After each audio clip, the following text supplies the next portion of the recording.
kazwai muri yeZimbabwe, vana baba, vana mai, vakomana nevasikana, vana vangu mose, ndoda kukukwazai pano pachibanda media yakabatana neSaint TV.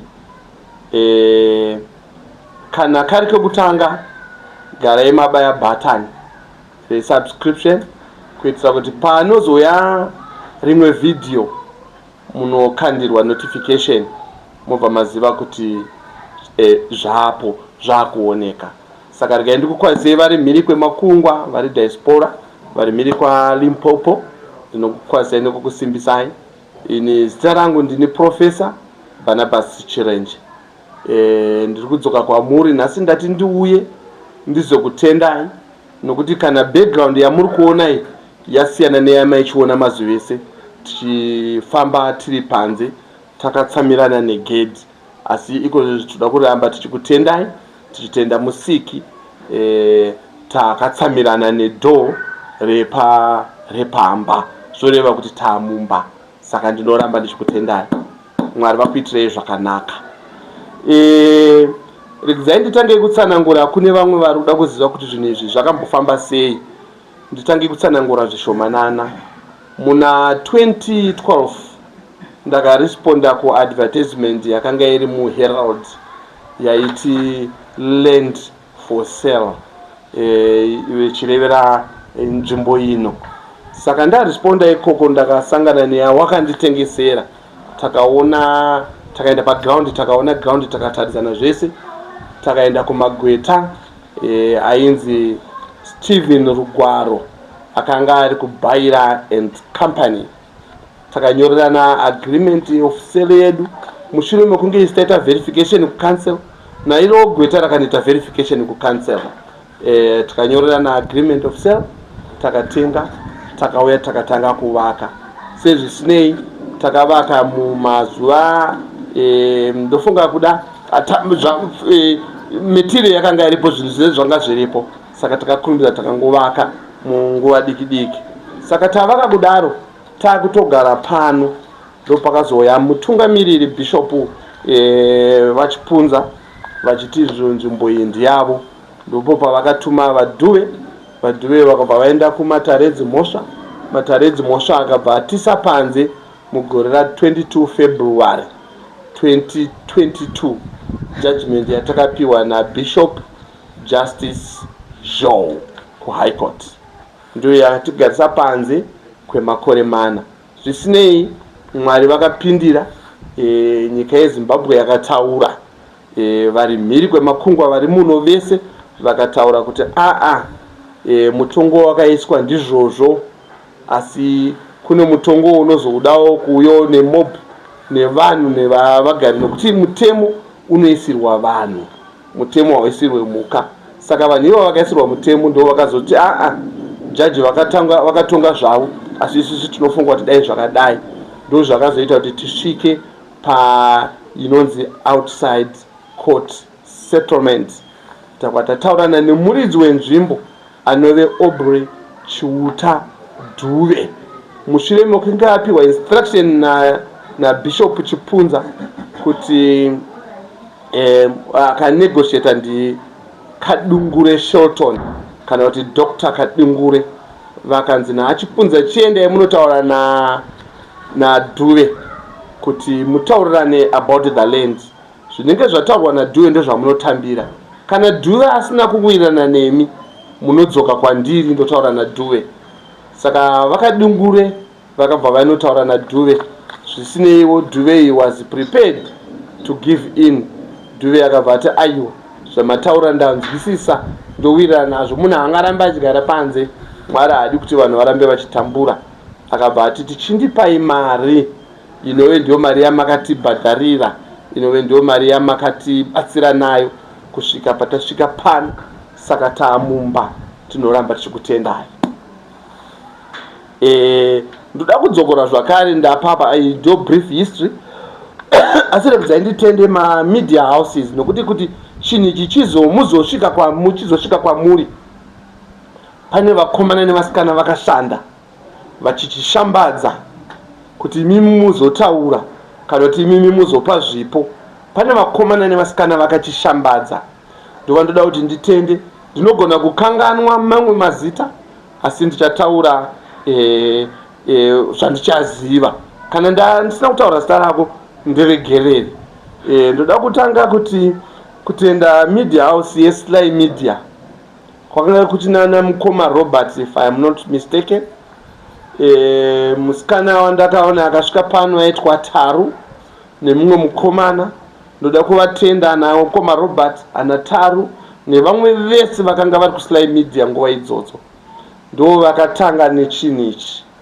Kwechiuya namukoma Billiot, munomuziva Kelvin Billiot. Vazhinji vari kubvunza kuti Billiot ari kupi? Billiot aripo. Billiot haana kumbobvira atsauka. Billiot kunyange musi womugovera wataita official opening takamushedza kuti chiuyai mukoma taakuita official opening, asi akati ane jeni yaari kuenda mhiri yaLimpopo, saka akakundika, saka musina kumuona zvichida aifanira kunga aripo. Ndoda kutenda vana mukoma Neshamba Andrew, vakanga vari pano vakaisawo mumasaisai vachichema zvizhinji kuti dai kwaita nhaurirano dzinosvika patasvika pano. Saka neH Metro ndiye yakatanga kubudisa nhau iyi, kana ndisingakanganwi ndimuna musi wa15 April 2015. Munogona kuitsvaga makaiona muH Metro. Saka ndo mamedia houses andoda kuti nditende for now. Andichiri kurangarira, kana pane yandasiya ndisina kurangarira undiregerere. Nongoramba ndichikutendai nekuti makasvitsa shoko kunyika kuti nyika izosvika pakutibatsira pazuva ranhasi. Ndinokutendai. Kuda kutendawo vavakidzani vangu. Munoona kana uchigara munzvimbo unotoda vavakidzani kutanga kuti vakusapoti kana kuti vamire newe, wozotarisa kunze. Ndoda kuvatenda vana baba vangu mudharaparerwa, ndoda kuvatenda. Ndoda kutenda vakandipa marata okuvaka palasi yandanga ndichigara ndiri, mukoma Dhani muswe wedzingo. Uyo mukomana wekumasvingo ndikapenda zvakare. Basa rese rinoitwa panapa recarpentry ndiye anowanzomira achiita, saka akaona musha wechivakwa kubva day 1 kusvika pari nhasi. Saka ndoda kuvatenda. Ndokutenda vakatipawo chimbuzi. Ndinogara ndichitaura kuti nhau yechimbuzi yakatikoshera. Taimhanya, ndo chokwadi chokuti taimhanya tichienda kuchimbuzi. Takanga takapiwa panext door paimba ino yokuverenga kuti kubva pano kusvika papo imba yechitatu, pataimhanya pakakebheni karipo, tichishandisawo chimbuzi ichocho. Toda kuti tivatende zvizhinji. Mufungika ndinogona kupererwa nemazwi, asi ndinongoramba ndichiti Mwari vakutendei, Mwari vakuitirei zvakanaka. Ndo maneighbors andoda kuti nditende, nevamwe vose, ana mukoma Power, ana Edi. Ndinokutendai vana mukoma, makamira neni, makandisapota. Pandaishaya chekudya maimira neni, zvinhu zvichifamba zvichienda kumberi. Ndoda kutendai mukoma Power. Ndokutenda amai zvakare. Ndinotenda vana mukoma, ndine hama dzangu dziri mumugwagwa umu pachikoro chakanzi New Wave. Baba vepo naamai vepo aiwa havana kundisiya, vakaramba vakamira neni. Ndingatadza zvangu kutaura nemazita, asi ndinokutendai. Makandiitira chinhu chakanaka. Mwari vakuropafadzei, Mwari vakuitirei zvakanaka. Regai ndiende taenda pasocial media pakuitwa GoFundMe. Zvinoshamisa mufunge zvenyu. Chinoshamisa ndechekuti munhu wese akanga ainazvo neakanga asina, vese vakamhanya kunopa. Hapana asina kupa. Vanhu vese vakapa maringe nemawaniro. Saka ndoda kutenda kubvira akabvisa 1 zig kusvika akabvisa mari huru. Ndoda kutenda. Tinana amai Honorable Jere ati vakangani, tinokutendai. Kunyange vanhu vaungana pano ndo vakatipa pfuma yekuti titsvake chokudya. Toda kuvatenda ana mai vangu, hanzvadzi yangu Mai Chapfika. Vanhu vese vanongoti Mai Chapfika, Mai Chapfika. Inini ndiri kudzokorodza kuti Mai Chapfika tinokutendai. Mukoma Dalu mairamba michingotaura michipa vanhu encouragement. Tinokutendai navose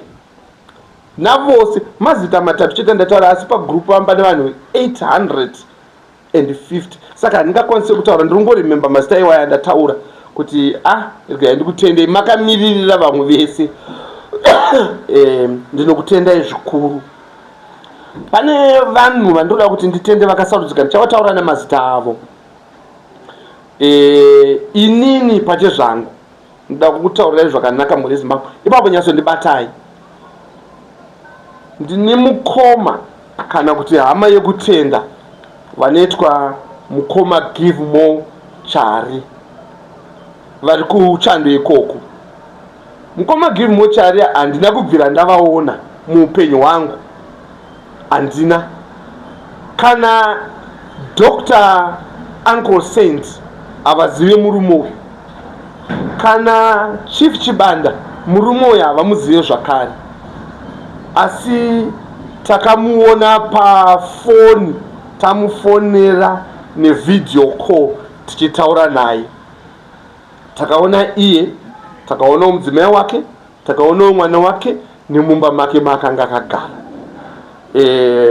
Mukoma Give More, Mwari ngavakuitirei zvakanaka, vakuwedzerei zvamunoda, Mwari ngavakuitirei zvakanaka. Nekuti Mukoma Give More Chari ndo vakaita kana kuti vakafoma GoFundMe, vachifomera inini chirenje wavasingazive, wavasati vatarisana naye, wavasingazive zvachose. Ndoda kuti ndivatende, nekuti haisi nyore mufunge kutrustwa nepasi rose nemari inosvika 25,000 ichipinda muaccount mako uchizoiburitsa. Mumwe anobva atoti aiwe ndawana 5,000, munomuitei ari kuchando imi muri kuno kuzuva? Hapana chamunokwanisa kumuita. Saka ndoda kuti ndivatende Mukoma Chari. Vaishanda nehama yangu yepadyo, Mukoma Charles Mufiri. Regai nditaure zvomanana pamusoro paMukoma Charles Mufiri. Charles Mufiri asati aenda kuchando, he was not just my neighbor. Before the death of his mother, amai vake vakauya pano, vaigara paveranda apa naamai vangu anga ari machembere ese, vakanditi mwanangu ndiri kukusira mukoma, vachireva Charles Mufiri. Kubvira ipapo ukama hwedu hweushamwari hwakafa. Takaita ukama hwoukama hwokuti Charles ave mukoma wangu, ini ndave munin'ina wangu. Ndiye Charles Mufiri wamuri kuona nezvake. Charles Mufiri ndiye akanga achishanda hand in hand naMukoma Give More Chari. Charles Mufiri ndiye akanga ari beneficiary. Mari yeti yakapinda muGoFundMe yobva muGoFundMe yoenda mubhengi raMukoma Charles. Mari yozouya kwandiri kana kuti kuna aitambira mari Annie Betson. Zvoreva kuti vanhu ava chinhu chavakaita ichi chakatikoshera. Toda kuti tivatende, Mwari avaitire zvakanaka. Hatina musi watamboti transport zvamakuenda kunoona kuti kubhengi kwakamira sei oyi transport, kana kuti zvamazonzi chakati kubhengi oyi transport. Zvese vakaita murudo kusvikira isusu tawana mari. Hatina kumboziva kuti yakafamba sei, yakabva kupi. Takazongoona mari yakuuya naAnnie Betson, yakunzi mari yenyu yauya iyi. Hapana kana patinoti pakakanganisika. Toda kuvatenda. Mamwe maGoFund anonofoira. Zvoreva kuti naivo vaikurudzira hama dziri koko kuchando kuti ngatibatsirei. Saka toda kuvatenda. Mukoma Chari, thank you so much. Mafambiro atakaita, mararamiro atakaita, Mukoma Chari munozviziva. Mavakira andakaita pano munoaziva. Matambudzikira andakaita, Mukoma Chari munoaziva nemhuri yenyu. Pana Mukoma Chari regai nditendewo Fortunate Mupembe, mumadzimai ake. Fortunate, ndoda kukutendai mai guru nebasa rose ramakaita. ndouya kuzotenda zvakare. Ndoda kutenda Aubrey Chiuta Dube. Aubrey Chiuta Dube is the original owner with these lands. Zvokuti kana makanzwa dai kunzi neighbor wangu aripo pavakatenga dzimba idzi naneighbor wangu anemba iyi, vakanga vakagara pamwe chete, mumwe panapa mumwe apa. Mumwe achipinda, wokutanga akapinda ndiuyu, akabva adzoka abva ati kuna Aubrey, aiwa dai so kuti uwane panext pangu. Vakabva vawane panapa. Ndiye Aubrey Chiuta Dube, muridzi wepanapa. Ndoda kuti ndivatende nditembo Samaita. Ndoda kuvatenda kuti Samaita, mwoyo wamakaita kumagumo wakanaka, makateerera zvakataurwa naAchipunza kuti ipa mwana uyo kana uchinge uchida iwewe. Nokuti Vachipunza vakataura pajekerere tiri muofisi mavo, vakaisa maaudio atinawo zvakare for reference, vachitizvo aiyo kana Dube ati yes it's yes, kana ati no munodzoka kwandiri ndotaura naye. Zvoreva kuti Achipunza vaida kuti pangobuda mhinduro yekuti yes. Ndio answer yakabva yanobudiswa naDube, yakati hazviite kuti urarame uri panze, urambe uchigara uri panze, iwo musha uripo. Saka chindipa pfuma yangu 25,000 yeground, iwo wodzokera mumba mako.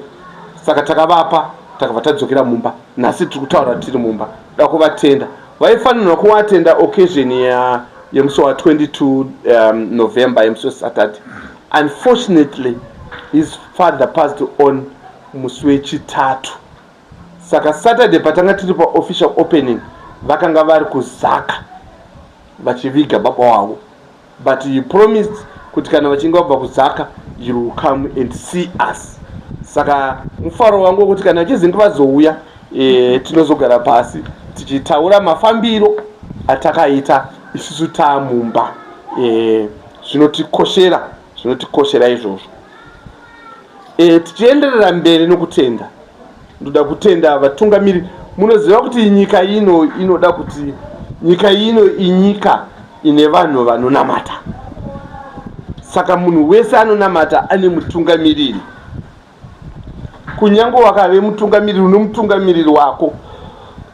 Sekutaura kwakaita Bishop Nyamakanga the other day, vachisa advocacy panyaya iyi, vachiti kune maorganization anototungamirira machechi nevatungamiriri vemachechi.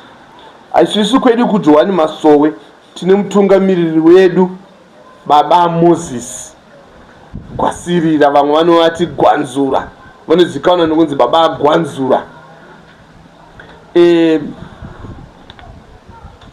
Ndakanzwa kudzikisirwa ndichivaona vachisvika,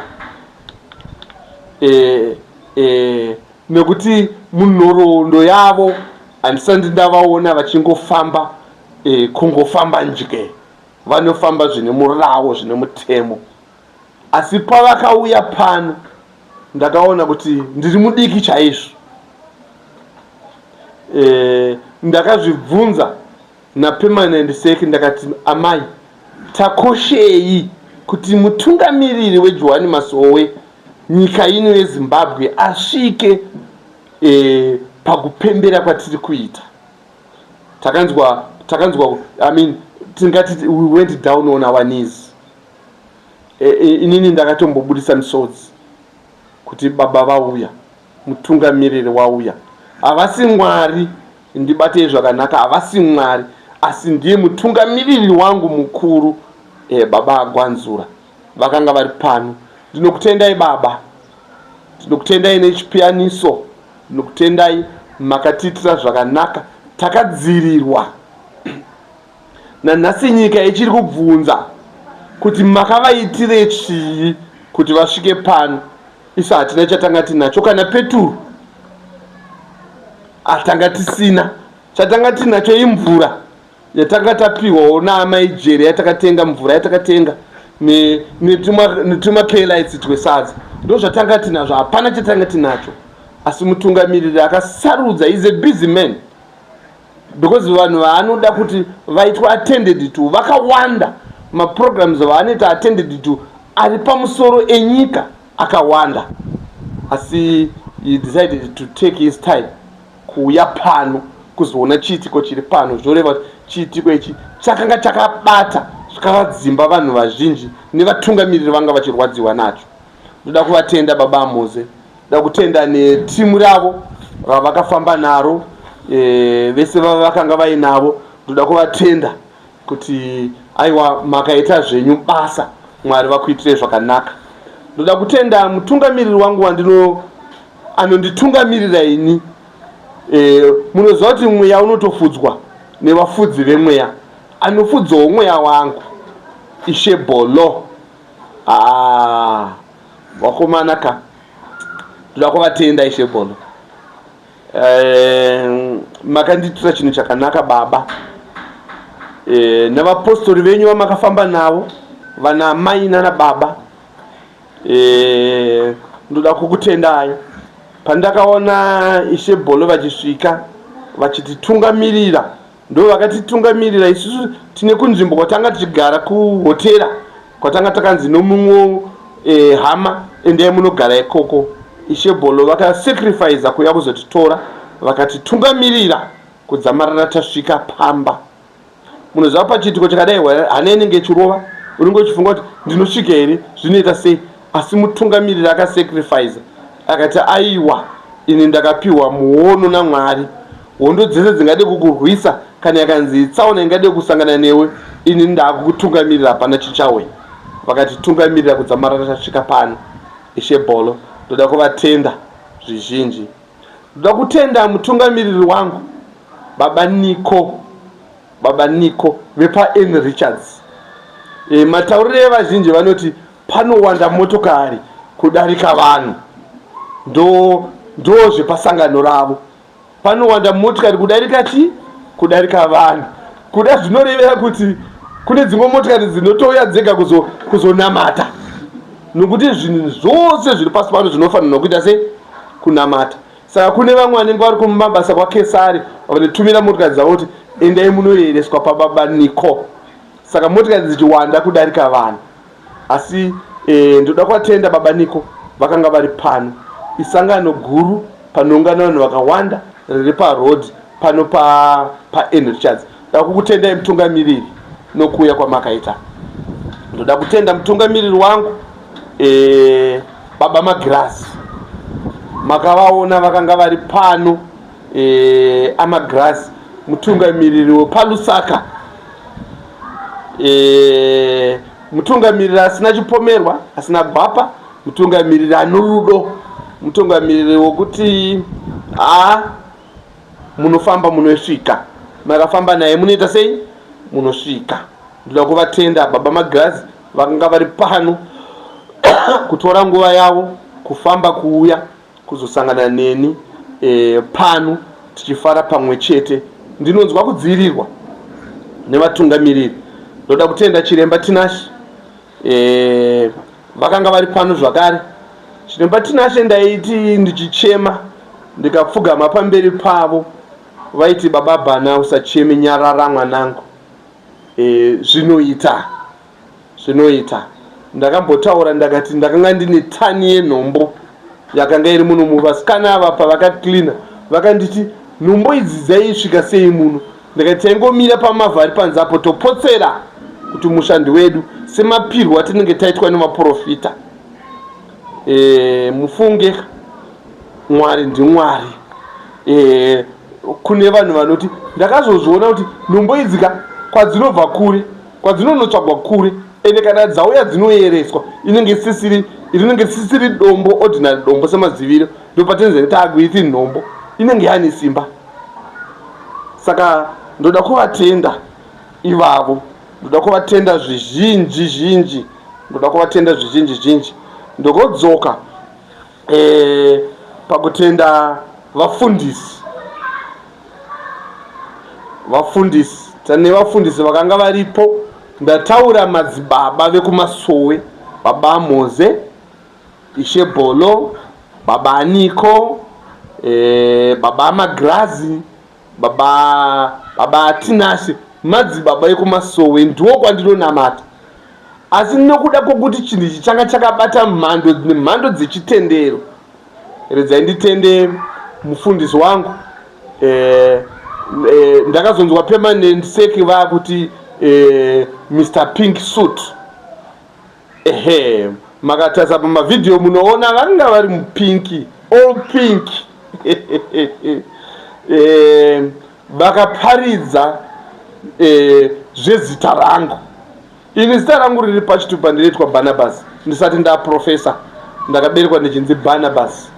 Vakataura vakati Barnabas means son of encouragement. Vakataura pamusoro paPauro nokufamba kwaakaita naBarnabas. Vakataura zvakawanda pamusoro for being a son of encouragement.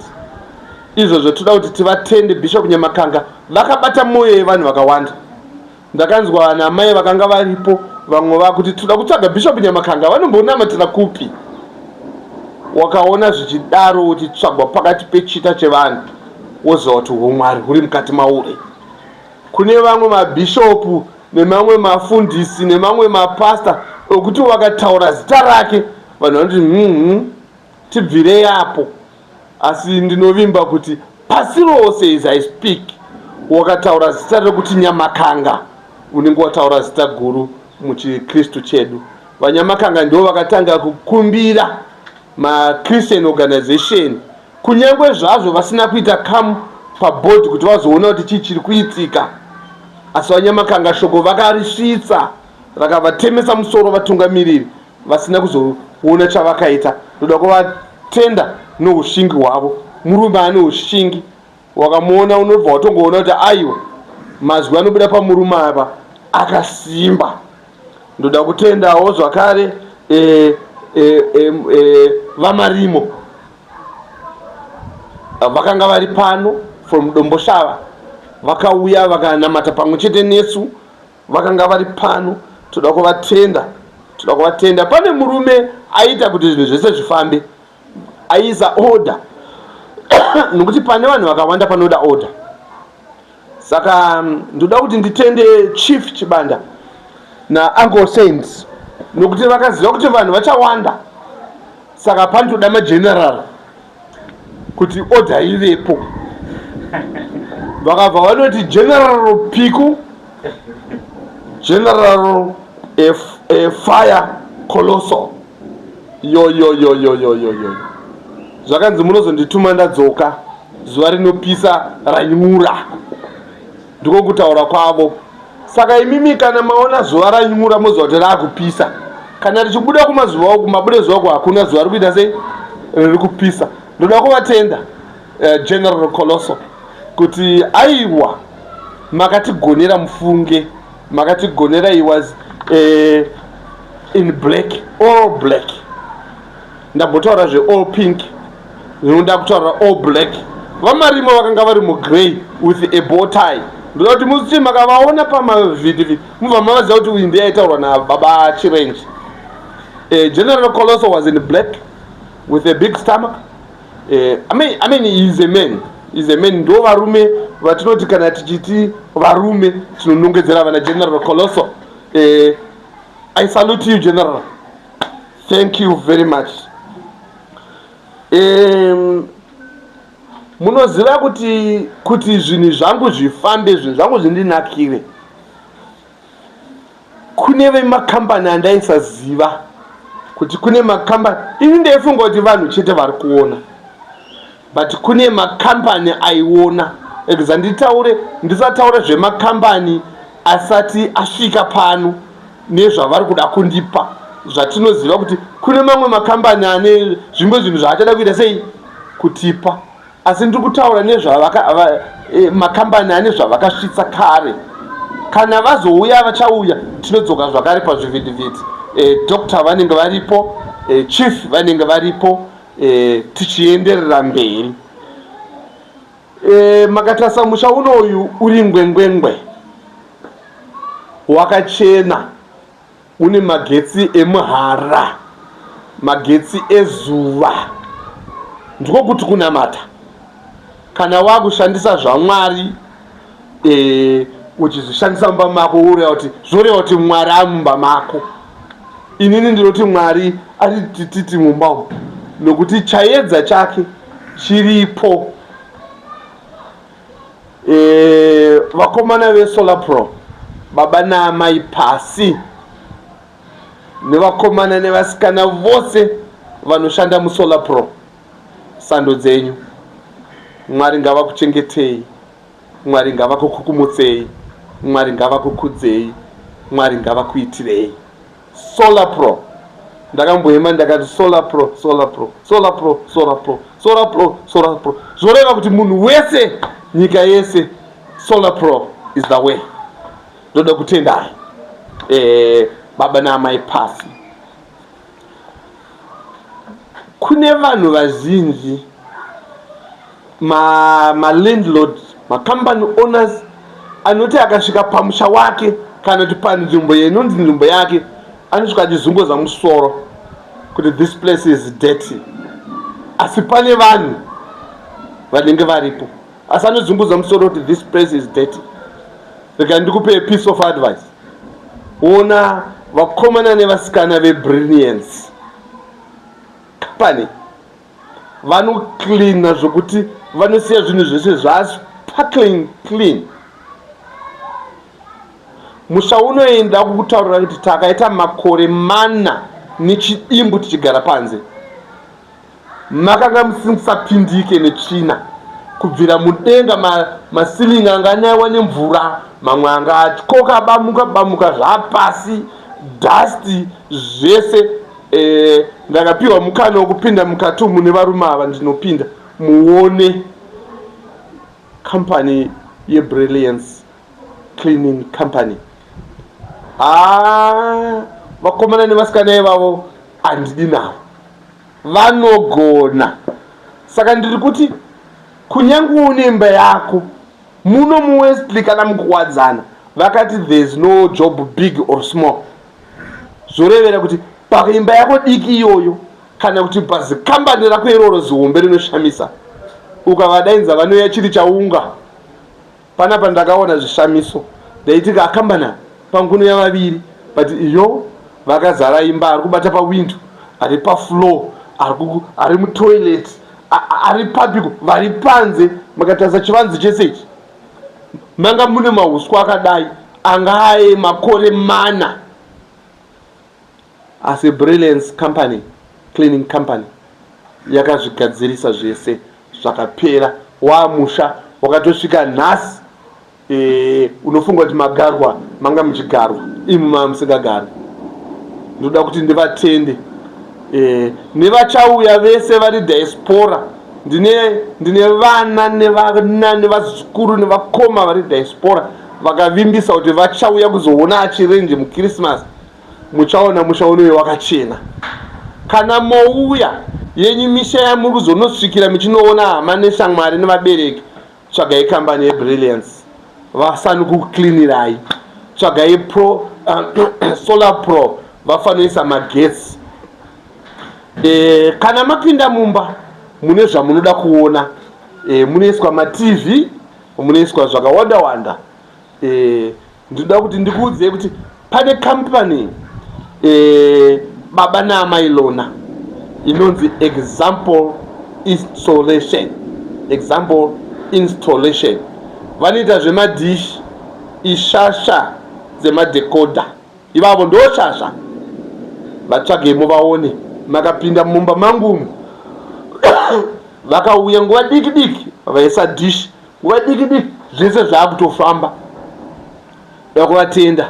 Ndichitaurira mhuri yeZimbabwe kuti pane zvimwe zvinhu zvokuti tinozvitaura kuti imimi muzvitambire, mazvitambire, mutsvaga vanhu ivavo. Tsvagai baba naamai lona Example Installation, tsvagai baba naamai pasi paSolar Pro, mutsvage Brilliance Company, ivavo muvaone. Ngezai ndiite ndichipedzisa ndoda kuti nditaure zvomanana pamusoro pakadungure, just 5 minutes. Kadungure kana kuti Dr. Shelton Kadungure muzukuru wangu. Ndanzi nachipunza nedelegation yavo, tinoda baba uye nehama kana kuti uye nababa. Ndo pandakatora kadungure ndikati kadungure ndiwe baba, nokuti kana akasvika kumusha anoti ndine murume wamai venyu. Ndo pandakafamba naDr. Kadungure, vakabva vazove chief negotiator munyaya yangu iyi kusvika yasvika apa. Saka zvakaitwa nababa vangu, ndoda kuti ndivatende Vakadungure. Havasi pano, musi wemugovera vakanga vasipo, nechikonzero chekuti vana amai vavo vasiri kunzwa zvakanaka. Saka pamugovera vanga vari kuChiweshe kwane gomo kwavakanga vaenda kunosangana vachiona amai vavo kuti vangarapike sei. Ndinongoshuvira upenyu kuna amai vako muzukuru kuti dai Mwari avachengetedza kuti varambe varipo. Basa raakaita ihombe ndo rakazotisvitsa kuti tisvike pese pakuya kwamuri zvaiitwa behind doors, zvichifambirwa naDr. Selton Kadungure. Ndinokutenda mwanangu. Pane varume vandoda kutenda in conclusion. Mumwe munhu anogona kundibvunza kuti why in conclusion. It's because basa ravo handisi kukwanisa kuvatenda, ivo pache zvavo handisi kukwanisa kuvatenda. Asi ndisati ndasvika kwavari, ndoda kuti nditende permanent secretary. Ichokwadi chekuti vanhu havana kumbobvira vavaziva, havana kumbobvira vavaona, vakaona musi wemugovera. Permanent secretary vanove ndivo Mai Chirenje. Ndoda kuvatenda Mai Chirenje nokumira neni. Munoziva kuti kuchirungu vanoti behind a successful man there is a woman, and she is a real woman. Makanzwa matauriro avakaita, handidi kuisa hangu mazwi angu mukanwa.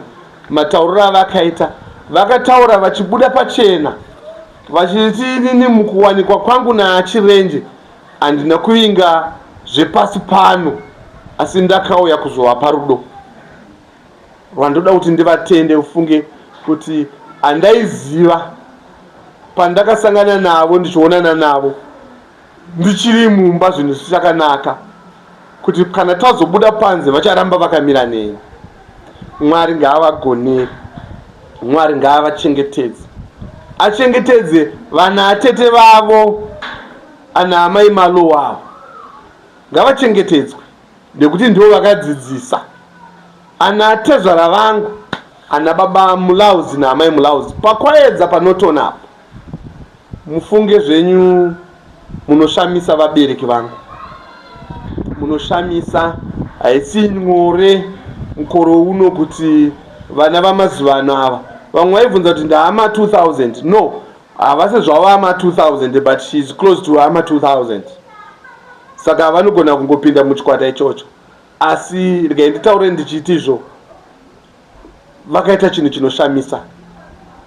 Nanhasi ndiri kushamiswa napermanent secretary. Ndoda kuvatenda.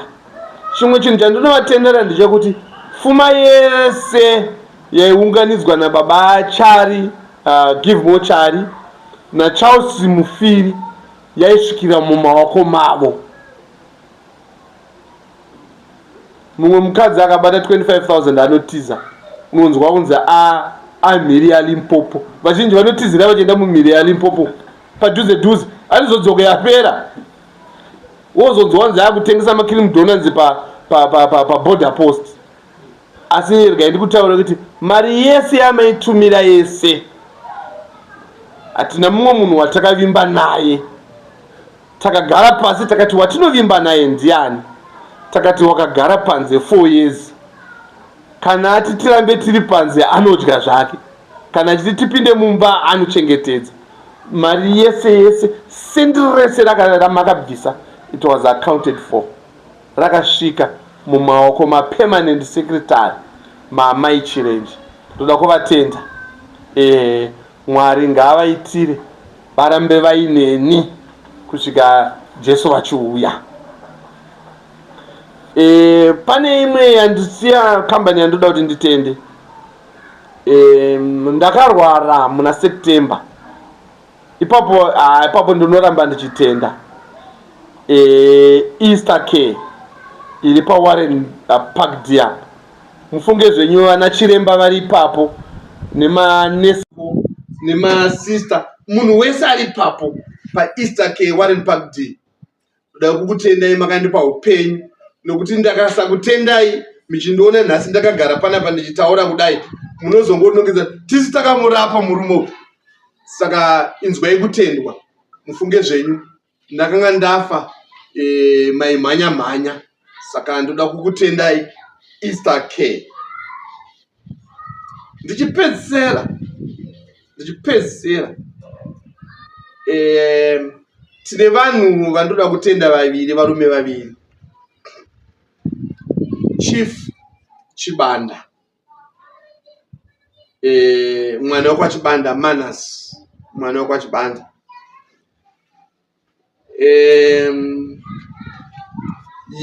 Kutenda kwangu ndekwekuti we honored him with a chieftainship, kuti chief, and tiri kuramba tichivatsvagira nzvimbo yokuti vagotonga ivo pache zvavo vega, pasina mumwe anovatonga ivo vagotonga.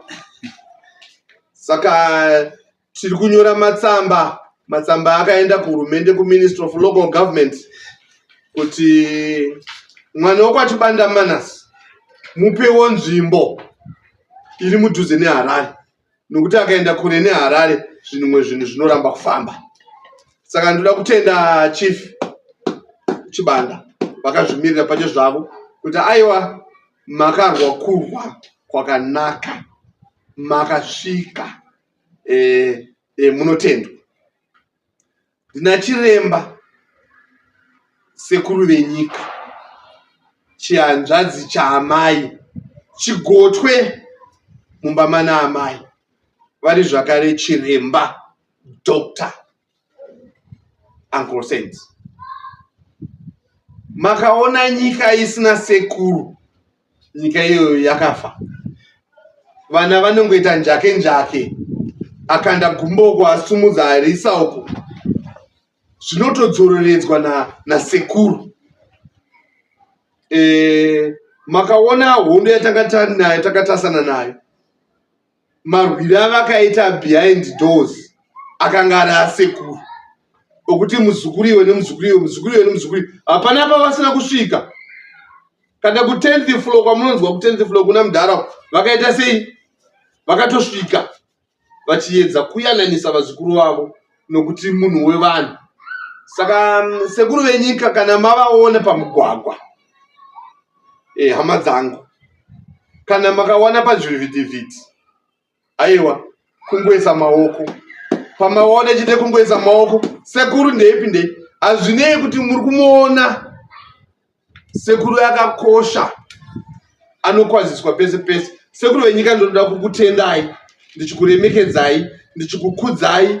Mwari ngavakuwedzerei, Mwari ngavakupei zvishuwo zvemwoyo yenyu, muenderere mberi. Zvakare ipapo sekuru venyika ndichipedzisa nemi vachibanda, mukomana anoitwa Billiot, mutsvagei mumuone. Naika Billiot anoda chief, Billiot anoda doctor. Billiot ndiye akatotaurira doctor kuti chini icho ngandei nacho. Saka pamusiri kumuona apa ndazvitaurira kuti pamagurupu apa muri kubvunza kuti where is Billiot. Billiot munomuona pana Chibanda, Billiot munomuona pana Uncle Saints, sekuru venyika. Ndakutendai, Mwari vakuropafadzei, Mwari vakuitire zvakanaka. Tamumba munhu wese permanent sec is ready to accept you. Uyai muzosangana nepermanent sec. Tutitu tikuita kuti vanobika tichinwa tiri pamwe chete. Kismusi ino ndiri kuti uyai, uyezve muzivo kuti musi wa 25 December ndiro birthday raProfessor Barnabas Chirenje. Saka uyai tinenge tiri pano, hatisi kuenda kuhoride, tinenge tiri pano takamirira vari kubva diaspora vari kutiona nehama dzose dziri muno muHarare. Uyai mutione Krismasi ino tinenge tiri pano tichipembera kubarwa kuzvarwa kwababa achirenje pamwe chete nemwanakomana waMwari. Ndakutendai. Mwari akugonerei. Tinotenda.